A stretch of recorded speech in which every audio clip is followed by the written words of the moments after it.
या बातमीचे प्रायोजक आहेत हॉटेल रोहित। कालचा 30,000 घरांचा प्रकल्प हा आडम मास्तर यांच्या मेहनतीचा प्रकल्प होता आणि विधायक काम करणाऱ्या लोकांना प्रोत्साहित करण्याची भूमिका आहे। 15,000 घर करण्यात आली। 50 ते 60,000 लोक घरासाठी त्या सोहळ्याला आले। पण ही आमची लोकप्रियता आहे असे समजू नये। तरुणांमधील असलेली बेरोजगारी आणि महागाई संदर्भात ओझरता उल्लेख मोदींनी केला असता तर बरं झालं असतं। पंतप्रधान, मुख्यमंत्री, पालकमंत्री यांना सोलापूर शहर आणि जिल्ह्यासाठीचे काही प्रश्न आहेत। सोलापूर औद्योगिक नगरी होती, त्यासाठी नवे उद्योग उभे करण्याची गरज आहे। औद्योगिकरणामध्ये नीट लक्ष देण्याची गरज आहे व सोलापुरात कामगारांची संख्या प्रचंड आहे। इथे प्रधानमंत्री, मुख्यमंत्री, अनेक मंत्री आले आणि गेले, त्यांचा इथल्या लोकांच्या भवितव्यासाठी काहीही परिणाम झालेला नाही। तर अनिल देशमुख व संजय राऊत यांनाही ईडीची नोटीस आली। अनिल देशमुख यांना 6 महिने आत ठेवून नंतर सोडण्यात आले। कोर्टाने त्यांची सुटका केली। संजय राऊत यांनी काही लिहिले असेल तर त्याचा राग म्हणून आत टाकले। ईडीचा वापर आता हत्यार म्हणून विरोधकांसाठी होत असल्याचं शरद पवार यांनी म्हणत, मला हे नोटीस आलेली आहे। जर आठवड्याला एखादी तरी बातमी तुम्ही त्या संदर्भात छापता, सत्तेचा गैरवापर करून त्यांच्या विचारांशी सहमत नसलेल्यांना नाउमेद करायचं चालू आहे। तर रोहितलाही नोटीस आली, यात चिंता करण्याचं कारण नाहीये। नरसिंह रावांच्या काळात व मनमोहन सिंग यांच्या काळातही असे चित्र नव्हते, असे यावेळी राष्ट्रवादी काँग्रेस पक्षाचे अध्यक्ष शरद पवार यांनी म्हटलंय। हा त्यांच्या मेहनतीचा प्रकल्प। मला असं वाटत की ठीक आहे, राजकारणामध्ये पक्ष वेगळे असतात, विचारधारा वेगळी असते, पण विधायक कामं काही वेगळी असतात।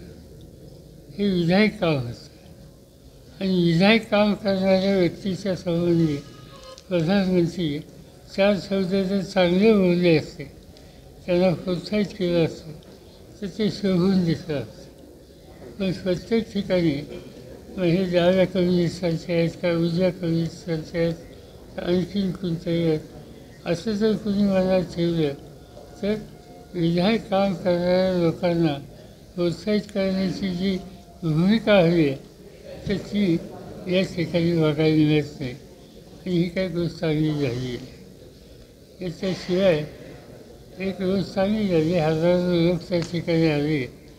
साहजिकच आहे की समजा किती घरे, 10,000 15,000 गेलं, एका घराचे 3 लोक जरी आले, कारण घर हा आयुष्याचा ठेवा आहे, त्यामुळे 3 किंवा 4 लोक झाले तरी 50,000-60,000 लोक हे त्याचे कधी होते आणि त्यामुळे एवढे लोक जमले याचा अर्थ आमची लोकप्रियता आहे असं समजून जर कोणी भूमिका घेतली तर ती कितपत योग्य याचा विचार त्यांनीच करायचा। आणखी एक तिथं बातमी मला असायला मिळाली की प्रधानमंत्री फार भावनाच झाले।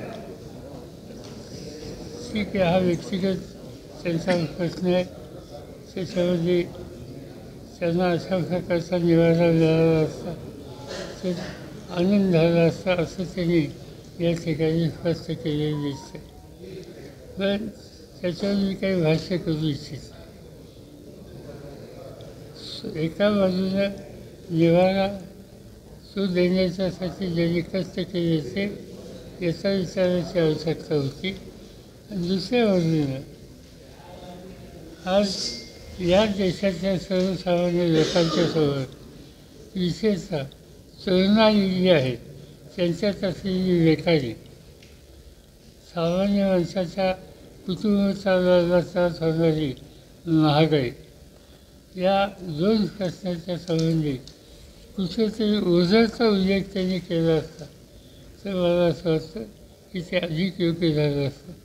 पण ते प्रश्न न मानता, त्याच्यावर भाष्य न करता भावना शोधण्याची भूमिका हा मूळ प्रश्नांच्याकडून एका बाजूला लोकांना नेण्याची कामगिरी याचं झालेली दिसते।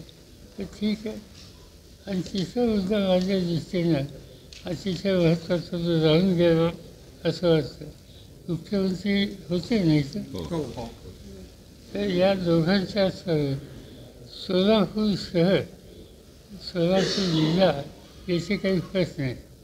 विशेषतः औद्योगिकरणाच्यासाठी इथं अधिक लक्ष द्यायची गरज आहे. आता आमचे काही सहकारी इथं बसलेत की आज ते ITचं या ठिकाणी काही केंद्र करता येईल का यासाठी बरेच प्रयत्न करतो. मला असं दिसतं आहे कदाचित एखाद्या महिन्यात किंवा 1.5 महिन्यात एक ITच्या संबंधीचं लहानसं सेंटर या ठिकाणी सुरू होईल आणि त्याचे प्रयत्न त्यांनी खूप केले. एक चांगली कंपनी इथे यायची मला शक्यता दिसते. प्रधानमंत्री, मुख्यमंत्री, पालकमंत्री यांची ही जबाबदारी आहे की सोलापूर हे एकेकाळची औद्योगिक नगरी, कष्टकऱ्यांची नगरी. आज इथल्या जुन्या काळाच्या ज्या मिल होत्या त्या सगळ्या आता बंद झालेल्या. नवीन काहीतरी उभं करायची गरज आहे. आज पुण्यासारख्या ठिकाणी 40-50 हजार तरुण सोलापुरात त्या ठिकाणी कावले. एवढा मोठा फरक तर नाही. सोलापूरच्या बाहेर कामाच्यासाठी जावं लागतं आहे. मला असं वाटतं की त्या औद्योगिकरणाच्यामध्ये अधिक लक्ष देण्याची आवश्यकता आहे. इथं औद्योगिकरणाला त्या औद्योगिक क्षेत्रात काम करणारे, कष्ट करणारे कामगार लागतात. इथं कामगारांची संख्या प्रचंड आहे, त्याची काही कमतरता नाही. म्हणून त्याच्यामध्ये लक्ष हे अधिक द्यायची आवश्यकता होती, पण त्याही प्रश्नाकडं त्यांनी बघितलं नाही. आणि त्यामुळे ठीक आहे, प्रधानमंत्री आले, मुख्यमंत्री आले, अनेक मंत्री आले आणि गेले. त्याचा इतर भल्याच्यासाठी पदामध्ये काय पडलं त्याचा विचार केला तर त्याचं काही समाधानक चित्र या ठिकाणी दिसत. दादा साहेब, त्यांनी अशी टीका केली की पवार साहेबांनी पक्षातील जी काही लोकशाही आहे ती पायदळी तुडवली अशी टीका केलेली आहे. खरं तर आपल्या बाबतीत अशी टीका होणं कितपत योग्य आहे? तुम्हाला योग्य वाटतं का? तुम्हाला असं कुठे दिसतं की मी हुकुमशहासारखं वागलं? त्यांचं असं म्हणणं आहे की हुकुमशाही पद्धतीने वागले. आता हे अध्यक्ष आहेत, यांनी सांगावं की त्यांच्या सगळ्या कारकिर्दीमध्ये तिथं माझ्याकडे त्यांच्यावर सक्ती केली असं करायचं. आम्ही सगळे एका विचाराने अवसाद बसून निर्णय घ्यायची प्रक्रिया करतो. शिंदेला भाजपकडून ऑफर आहे पक्षात येण्यासाठी, काय नक्की या संदर्भात कशा साधारणतः असं आहे की आम्ही एक कमिटी केली. त्या कमिटीमध्ये राष्ट्रवादी काँग्रेसकडनं जयंत पाटील आणि हे आपले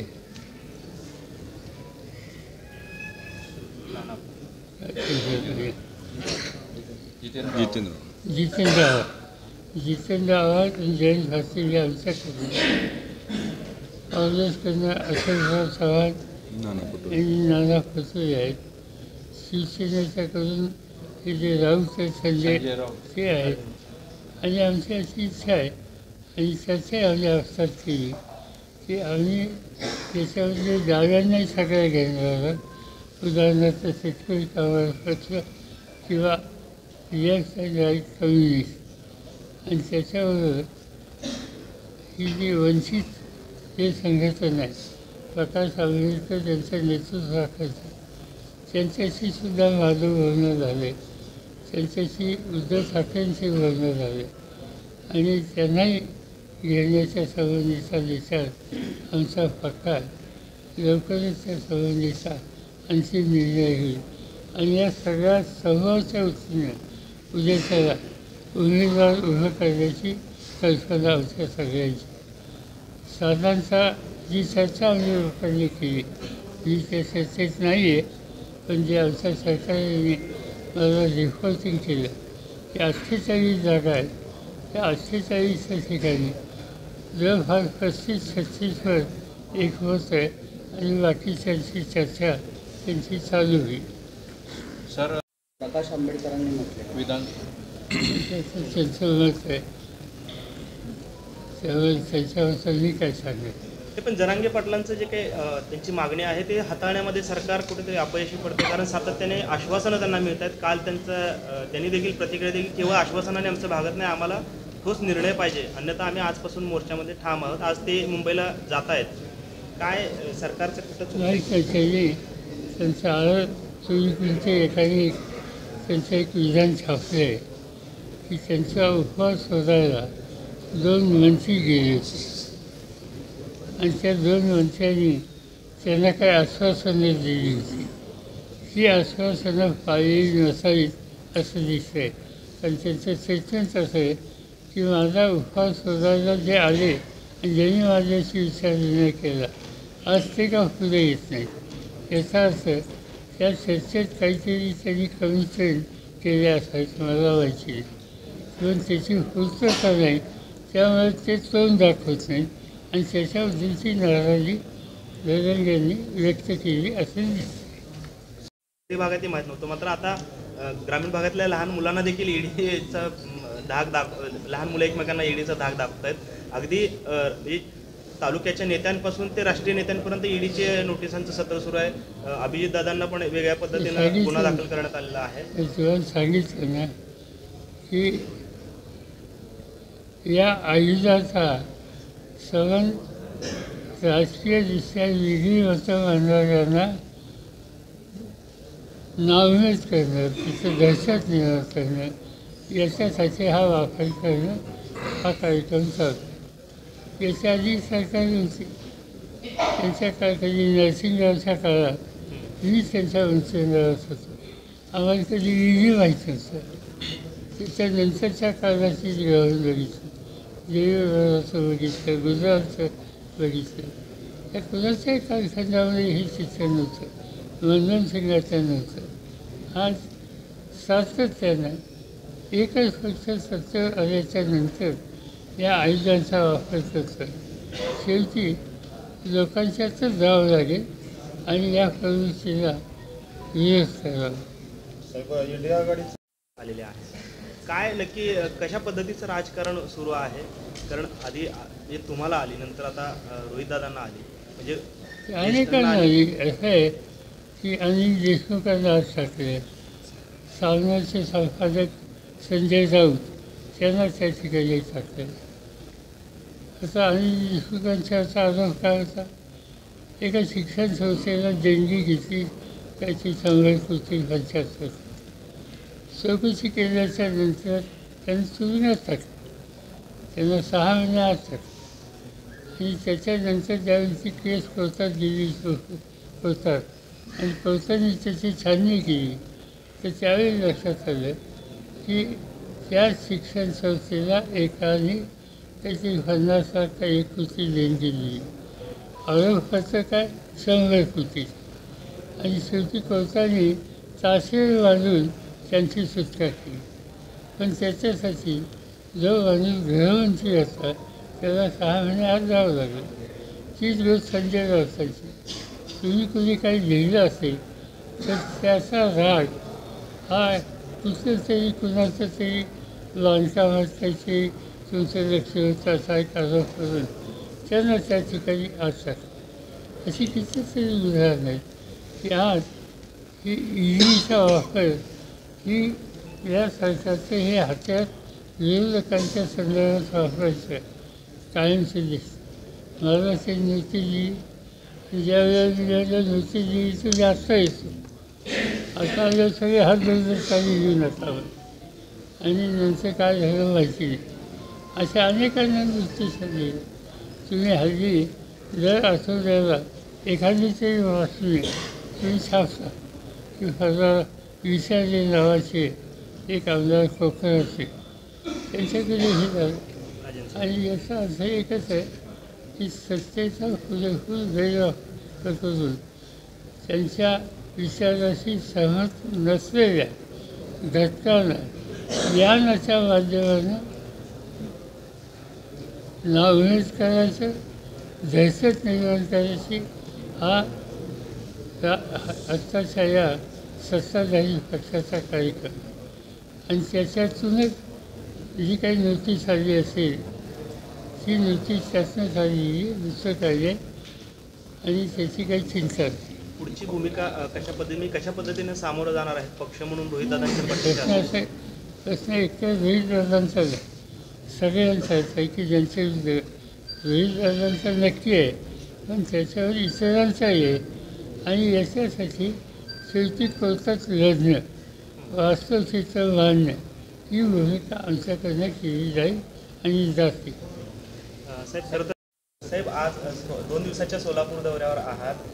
खरं तर पंतप्रधान नरेंद्र मोदी हे काल सोलापूर येऊन गेले, आज आपण आहात. काय एकंदरीत सोलापूर दौऱ्याची निमित्त आहे? खरं तर वेगवेगळे मेळावे देखील होणार आहेत, काय प्रयोजन आहे? मी तर माझ्या पक्षाच्या मेळाव्यासाठी आलो आहे. काल प्रधानमंत्री इथं होते आणि साहजिकच आम्हा सगळ्यांना उत्सुक होतं ते काय भूमिका घेतात, काय भूमिका मांडतात. या प्रकल्पाचं उद्घाटन त्यांनी केलं. माझ्या मते मी बातम्या सगळ्या वाचण्यात तुम्ही दिल्या. या प्रकल्पाचं 100% श्रेय हे आदम असं नाही, आणि ते आजच नाही, अनेक वर्ष त्यांचा हा कार्यक्रम होता. पहिला टप्पा, दुसरा टप्पा, नंतर तिसरा टप्पा. आणि सामान्य माणसाला, विशेषतः कष्टकऱ्यांना, विधी कामगारांना स्वतःच्या मालकीचा निवारा हा देण्याच्यासाठी गेले अनेक वर्ष आराम असत हे सातत्यानं प्रयत्न करत असत. आणि कालचा हा प्रकल्प हा त्यांच्या मेहनतीचा प्रकल्प. मला असं वाटत होतं की ठीक आहे, राजकारणामध्ये पक्ष वेगळे असतात, विचारधारा वेगळी असते, पण विधायक कामं काही वेगळी असतात. हे विधायक काम असतं आणि विधायक काम करणाऱ्या व्यक्तीच्या संबंधी प्रधानमंत्री 4 शब्द जर चांगले बोलले असते, त्यांना प्रोत्साहित केलं असतं, तर ते शोभून दिसलं असतं. पण प्रत्येक ठिकाणी मग हे डाव्या कम्युनिस्टांचे आहेत का, उजव्या कम्युनिस्टांचे आहेत, आणखीन कोणतंही आहेत, असं जर कुणी मनात ठेवलं तर विधायक काम करणाऱ्या लोकांना प्रोत्साहित करण्याची जी भूमिका हवी आहे तर ती या ठिकाणी बघायला मिळत नाही. आणि ही काही गोष्ट चांगली झाली आहे. याच्याशिवाय एक गोष्ट चांगली झाली, हजारो लोक त्या ठिकाणी आले.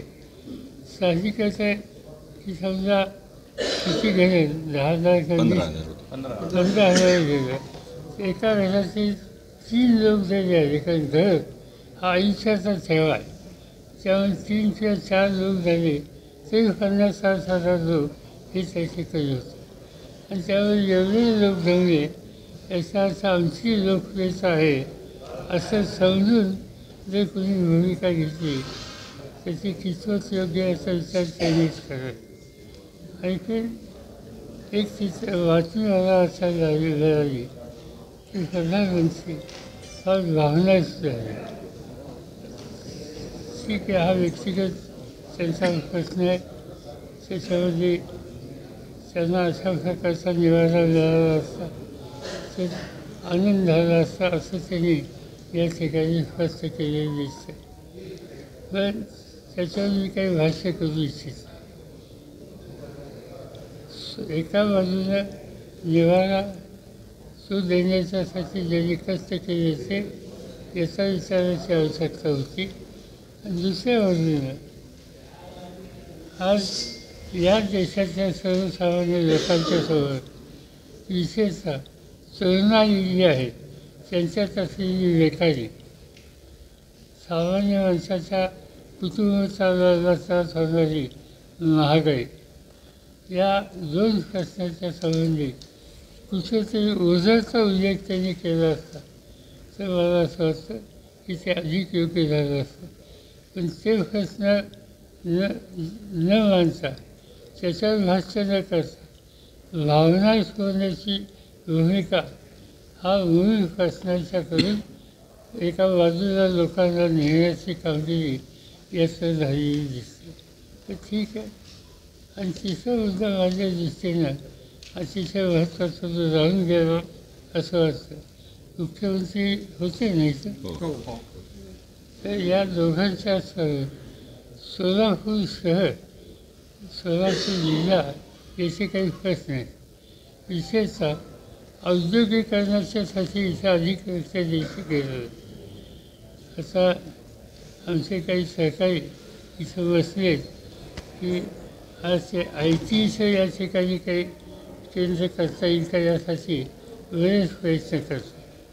मला असं दिसतंय कदाचित एखाद्या महिन्यात किंवा 1.5 महिन्यात एक IT संबंधीचं लहानसं सेंटर या ठिकाणी सुरू होईल आणि त्याचे प्रयत्न त्यांनी पूर्ण केले. एक चांगली कंपनी इथे यायची मला शक्यता दिसते. प्रधानमंत्री, मुख्यमंत्री, पालकमंत्री यांची ही जबाबदारी आहे की सोलापूर हे एकेकाळची औद्योगिक नगरी, कष्टकऱ्यांची नगरी. आज इथल्या जुन्या काळाच्या ज्या मिल होत्या त्या सगळ्या आता बंद झालेल्या. नवीन काहीतरी उभं करायची गरज आहे. आज पुण्यासारख्या ठिकाणी 40-50 हजार तरुण सोलापुरातून त्या ठिकाणी कावले. एवढा मोठा फरक तर नाही. सोलापूरच्या बाहेर कामाच्यासाठी जावं लागतं आहे. मला असं वाटतं की त्या औद्योगिकरणाच्यामध्ये अधिक लक्ष देण्याची आवश्यकता आहे. इथं औद्योगिकरणाला त्या औद्योगिक क्षेत्रात काम करणारे, कष्ट करणारे कामगार लागतात. इथं कामगारांची संख्या प्रचंड आहे, त्याची काही कमतरता नाही. आणि म्हणून त्याच्यामध्ये लक्ष हे अधिक द्यायची आवश्यकता होती. पण त्याही प्रश्नाकडं कधी बघितलं नाही. आणि त्यामुळे ठीक आहे, प्रधानमंत्री आले, मुख्यमंत्री आले, अनेक मंत्री आले आणि गेले. त्याचा इतर भल्याच्यासाठी पदामध्ये काय पडलं त्याचा विचार केला तर त्याचं काही समाधानक चित्र या ठिकाणी दिसत. दादा साहेब, आज आम्ही सांगू शकत नाही कारण ती चर्चा अजून झाली. तुमची मध्ये बांधणी चालू होती राष्ट्रवादीला इथली जागा घ्यायची. आमची देखील या जिल्ह्यात आम्हाला अधिक लक्ष घालायला संधी आहे असं वाटतं. पण आघाडीला काही त्रास होईल, आघाडीची वेगळा गेली असं आम्ही काही होऊन जाणार नाही.